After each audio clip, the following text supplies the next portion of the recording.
बंधु, इस प्राकृत प्रशिक्षण के क्रम में आज हम लोग बात करेंगे स्त्रीलिंग आकारांत, इकारांत और उकारांत शब्दों की। स्त्रीलिंगी शब्दों में विभक्ति प्रत्यय लगने के बाद उनका कैसा स्वरूप बनता है, इसको हम लोग आज के इस पाठ में समझेंगे। और उसके साथ साथ जो नपुंसक लिंग शब्द हैं उनका कैसा स्वरूप बनता है, उनमें विभक्ति प्रत्यय लगने के बाद क्या क्या परिवर्तन हो जाते हैं और किस प्रकार से नपुंसक लिंग शब्दों का विकास होता है। इन सब शब्दों की यात्रा को हम लोग प्रैक्टिकल रूप में उदाहरण सहित सीखने का प्रयास करते हैं। चलिए आज का पाठ प्रारंभ करते हैं। प्राकृत भाषा प्रशिक्षण के क्रम में आज हम चतुर्थ पाठ की बात करते हैं। इस चतुर्थ पाठ में हम लोग चर्चा करेंगे स्त्रीलिंग शब्दों में सुबंध प्रत्यय लगने के बाद उनका कैसा रूप बनता है। स्त्रीलिंगी शब्दों की चर्चा करते हैं। जो स्त्रीलिंग शब्द हैं वो मुख्यतः दो प्रकार के होते हैं, एक स्वाभाविक और दूसरे प्रत्यय सिद्ध।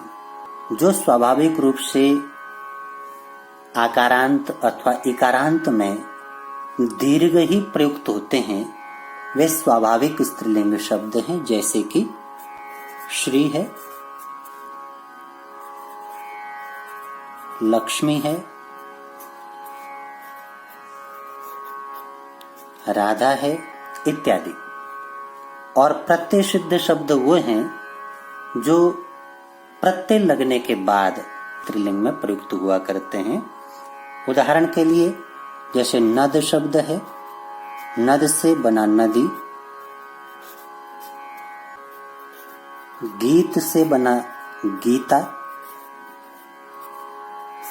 इसी प्रकार तो जहां प्रत्यय लगने के बाद इकारांत अथवा आकारांत स्वरूप को उपलब्ध हो जाएं, वे शब्द प्रत्यय सिद्ध शब्द कहेंगे। और जो स्वाभाविक रूप से दीर्घ इकारांत अथवा आकारांत के रूप में प्रयुक्त होते हैं वे स्वाभाविक शब्द कहेंगे। संस्कृत में इन दोनों प्रकार के शब्दों की व्यवस्था थोड़ी भिन्न भिन्न है, लेकिन प्राकृत में प्राय करके एक जैसा स्वरूप इन दोनों प्रकार के शब्दों का बन जाता है। तो हम लोग किसी भी एक शब्द को लेकर के उसके बारे में जानकारी प्राप्त करके बाकी शब्दों के बारे में अनुमान कर सकते हैं। तो हम लोग बात करते हैं पहले आकारांत शब्द की। स्त्रीलिंग में प्राय करके आकारांत, इकारांत और उकारांत प्रमुख रूप से यही तीन प्रकार के शब्द प्राप्त होते हैं। और बाकी जो शब्द हैं उनमें भी लगभग वही स्वरूप हमारे को मिल जाता है। जो थोड़ा बहुत अंतर होगा वो जब हम लोग सूत्र पाठ करेंगे तब जैसा जैसा अंतर हमारे सामने आता जाएगा हम उनको पढ़ते चलेंगे। सबसे पहले बात करते हैं लता शब्द की। आकारांत स्त्रीलिंग लया शब्द। लता का प्राकृत में लया बन जाता है, इसलिए हम लोग सीधा लया के बारे में बात करेंगे। तो यहाँ पर मैं प्रथमा लिख लेता हूं। प्रथमा विभक्ति हो गई। प्रथमा विभक्ति एक वचन में जो लया है, लया का लया ही रहेगा।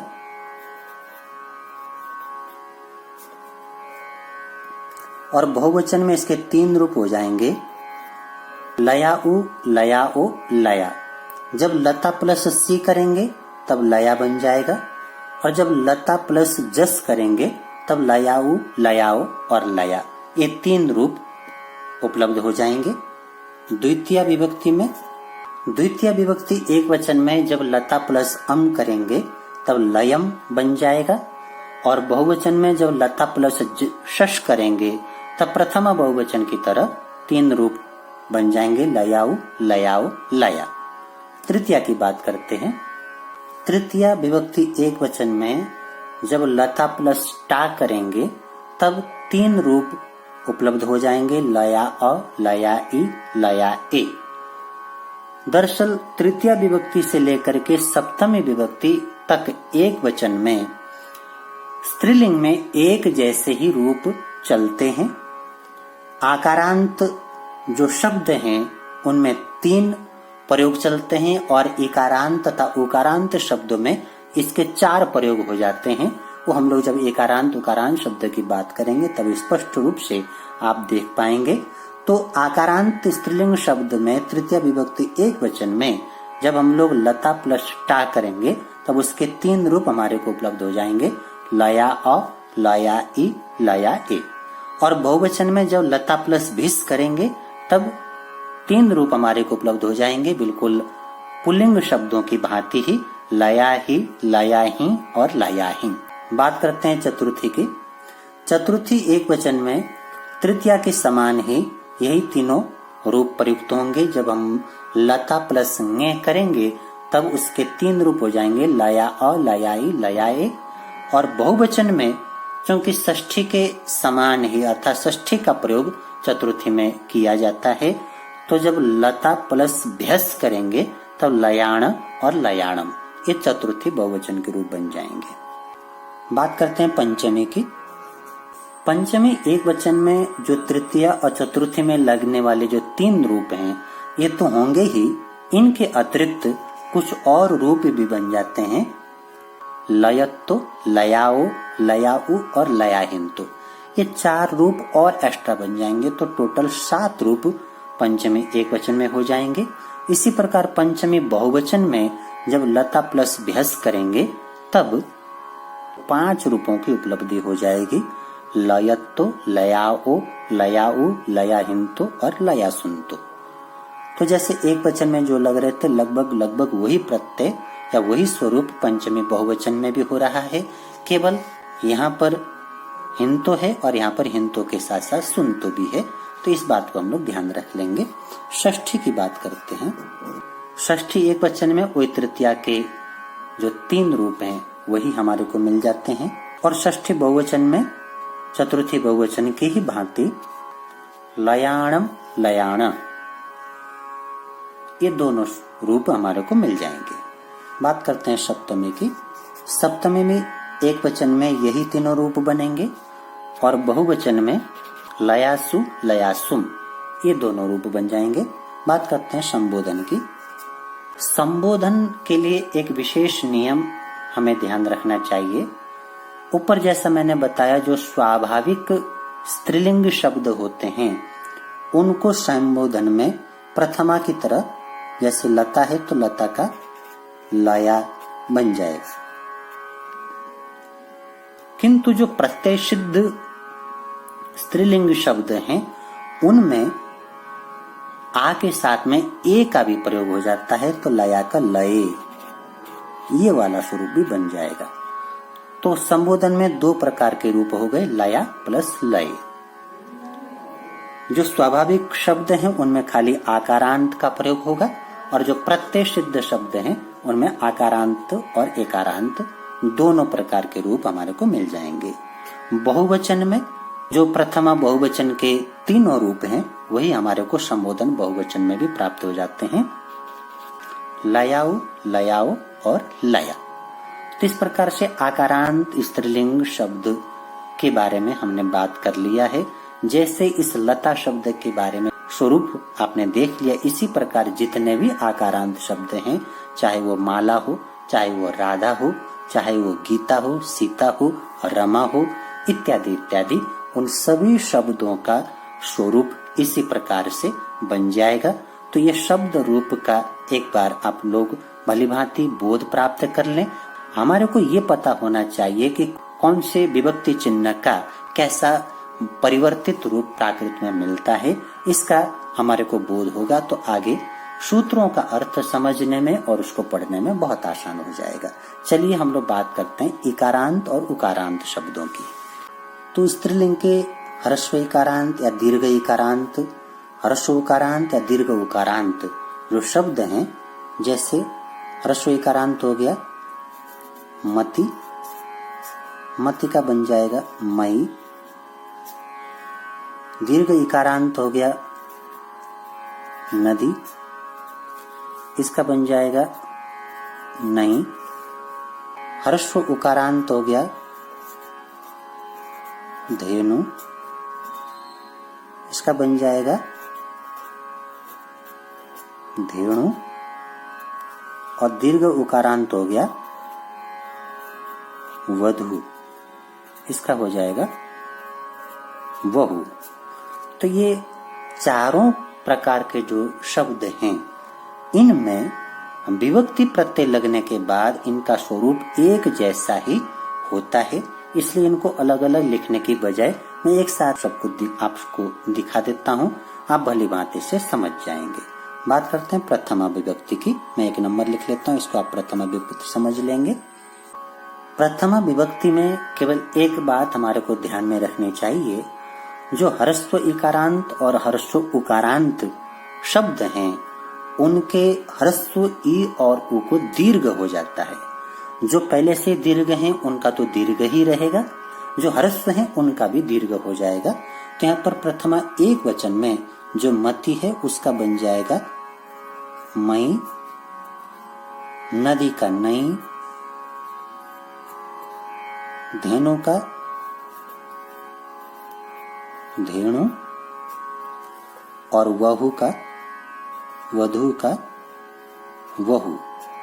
तो प्रथमा एक वचन में ये इनके रूप बन जाएंगे। इसी प्रकार बहुवचन में जैसे हम लोग आकारांत में बना चुके हैं, उसी प्रकार इकारांत और उकारांत शब्दों के भी रूप बन जाते हैं। एक बार मैं लिख देता हूँ, आगे का आप समझ जाएंगे। बहुवचन में वही आकारांत की भांति तीन रूप बन जाते हैं। जैसे मति शब्द है तो मा ई ओ, मा ई उ और मई। ऐसे नदी शब्द है तो न ई ओ, न ई उ और नई। ऐसे धेनु शब्द है तो धेनु ओ, धेनु उ और धेनु। ऐसे वधु शब्द है तो वहु ओ, वहु उ और वहु। ये अंतिम शब्द का जो अंतिम स्वर है वो दीर्घ हो जाएगा और यही प्रत्यय सभी जगह लगेंगे। बात करते हैं द्वितीय की। द्वितीय विभक्ति में चूंकि अम प्रत्यय लगता है तो जैसे मति प्लस अम किया तो बन गया मईम। इसी प्रकार नदी प्लस अम किया तो नईम, धेनु प्लस अम किया तो धेनुम और बहु प्लस अम किया तो वहुम। तो द्वितीय एक वचन में इस प्रकार का रूप इकारांत और उकारांत शब्दों का बन जाएगा और द्वितीय बहुवचन में यही शब्द रूप बनेगा जो ऊपर प्रथमा बहुवचन में है। ठीक ऐसा ही हम लोग समझते चले जाएंगे। बात करते हैं तृतीया की।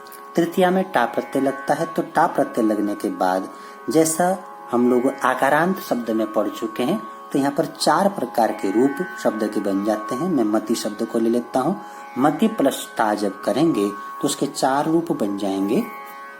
मई आ, मई अ, मई ई, मई ए।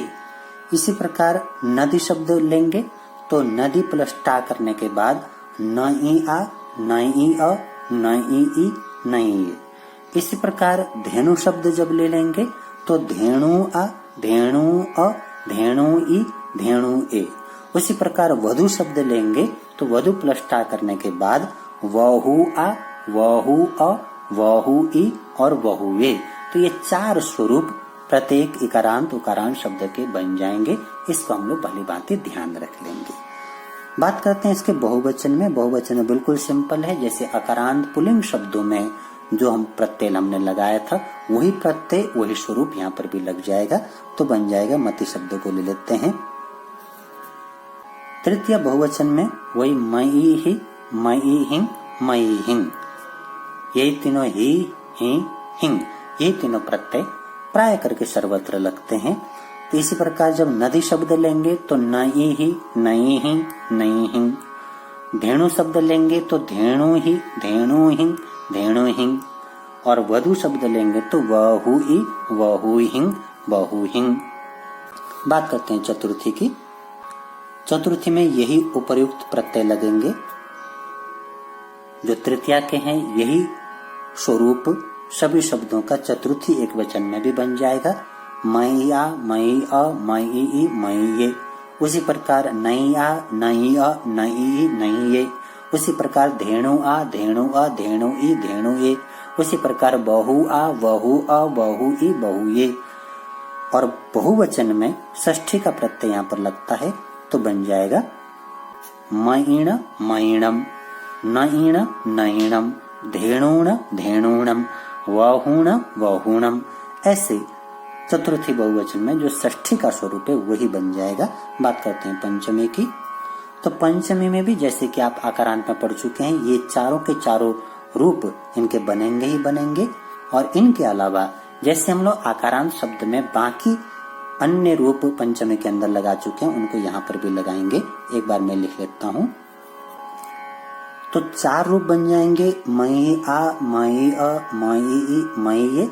और 4 रूप दूसरे मिल जाएंगे, मई तो, मई ओ, मई उ, मई हिंतो। तो इस प्रकार पंचमी एक वचन में टोटल 8 रूप एकारांत और उकारांत शब्दों के बन जाते हैं। बात करते हैं पंचमी बहुवचन की। तो पंचमी बहुवचन में आकारांत की भांति ही 5 रूप हमारे को मिल जाएंगे। जैसे मति प्लस भ्यस करेंगे तो मई तो, मई ओ, मई उ, मई हिंतो और मई सुनतो। इसी प्रकार नदी शब्द लेंगे तो नदी प्लस भ्यस किया तो बन जाएगा नई तो, नई ओ, नई उ, नई हिंतो, नई सुनतो। इसी प्रकार धेनु शब्द ले लेंगे तो धेनुत्तो, धेनु ओ, धेनु उ, धेनु हिंतो, धेनु सुनतो। इसी प्रकार वधु शब्द लेंगे तो वधु प्लस भ्यस करके वहुत्तो, वहुओ, वहुउ, वहुहिंतो और वहु सुनतो। तो ऐसे एक जैसे रूप हमारे को यहाँ पर पंचमी बहुवचन में भी प्राप्त हो जाएंगे। बात करते हैं षष्ठी की। तो षष्ठी में बिल्कुल जो चतुर्थी के रूप हम चर्चा कर चुके हैं, बिल्कुल चतुर्थी की भांति ही षष्ठी के भी रूप बन जाएंगे। षष्ठी एक वचन में यही मैया, मैय, मई, मईये। और षष्ठी बहुवचन में महीण, महीणम। वही रूप हमारे को यहाँ पर प्राप्त हो जाएंगे। मैं पर लिख देता हूँ। ये षष्ठी एक वचन में 4 रूप हो गए, मैया, मैय, मई, मईये। और बहुवचन में महीण, महीणम। इसी प्रकार नदी शब्द लेंगे तो उनके भी यही 4 रूप बनेंगे और इधर 2 रूप बनेंगे। इसी प्रकार उकारांत शब्दों में भी आप समझ जाएंगे। बात करते हैं सप्तमी की। तो सप्तमी एक वचन में भी यही 4 रूप बन जाएंगे और बहुवचन में मईसु और मईसुम करके 2 रूप बन जाएंगे। बात करते हैं संबोधन की। संबोधन एक वचन में ही अंतर होता है। संबोधन एक वचन में जो दीर्घ स्वर है वो हर्ष हो जाता है। तो यहाँ पर बन जाएगा मई,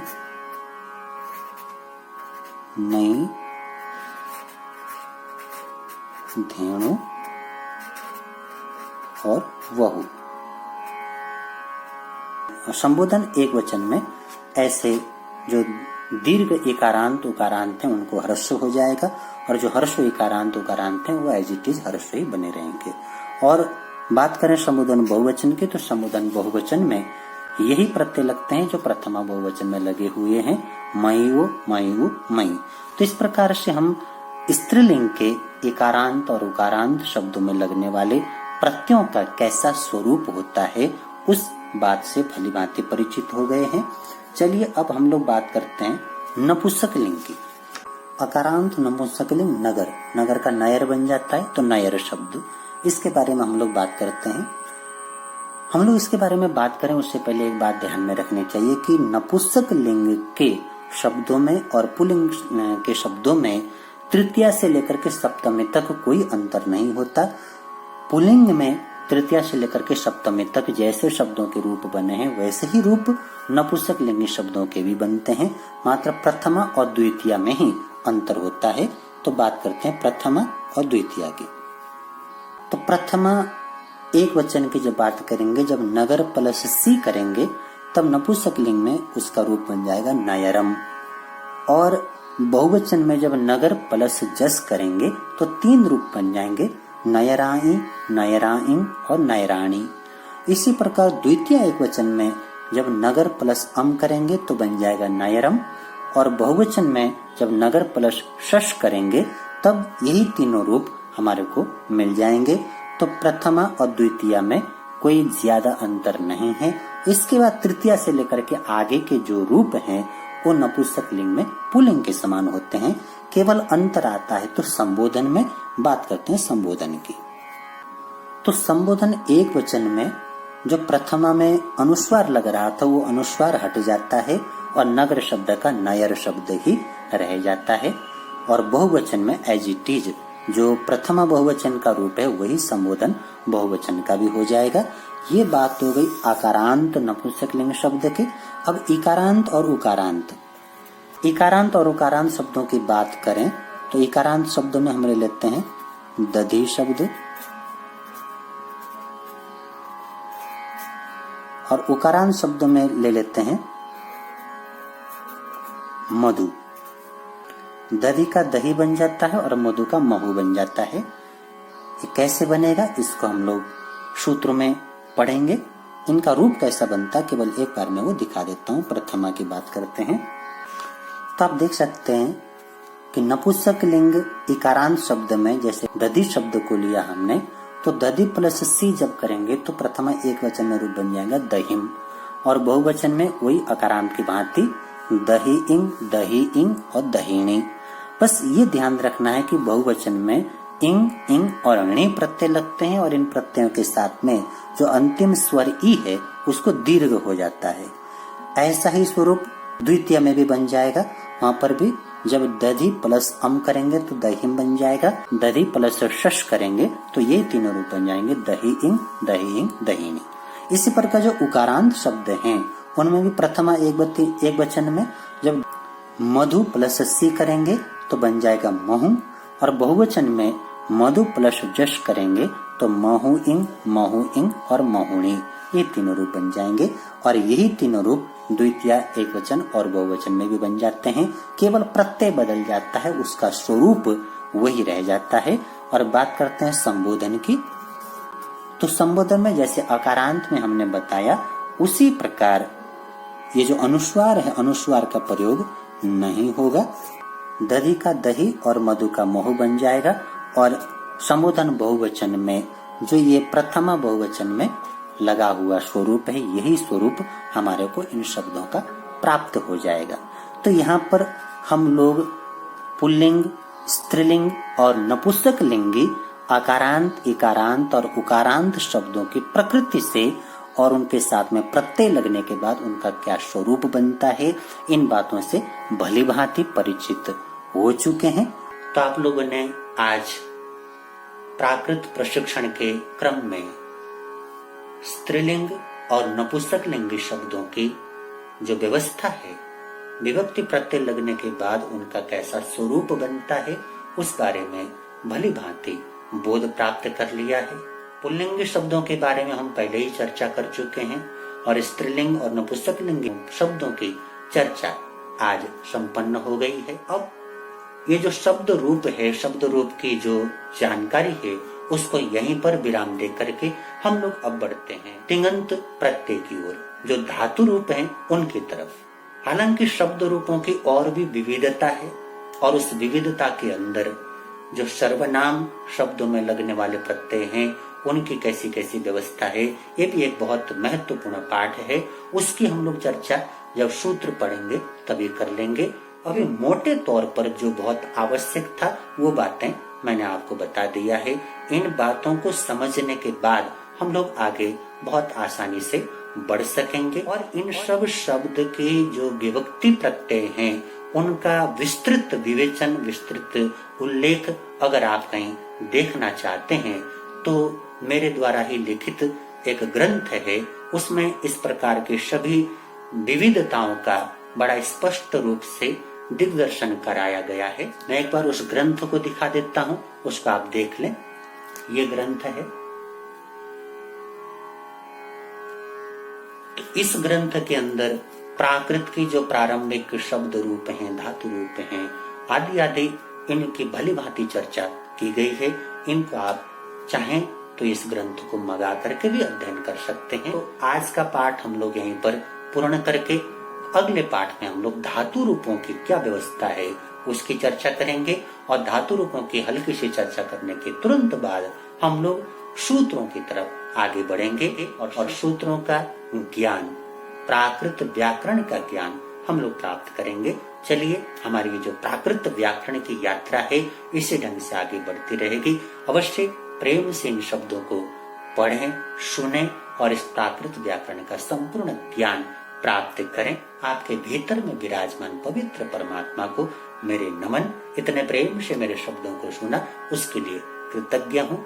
जय गुरुदेव। गुरुवर के हर वचन पर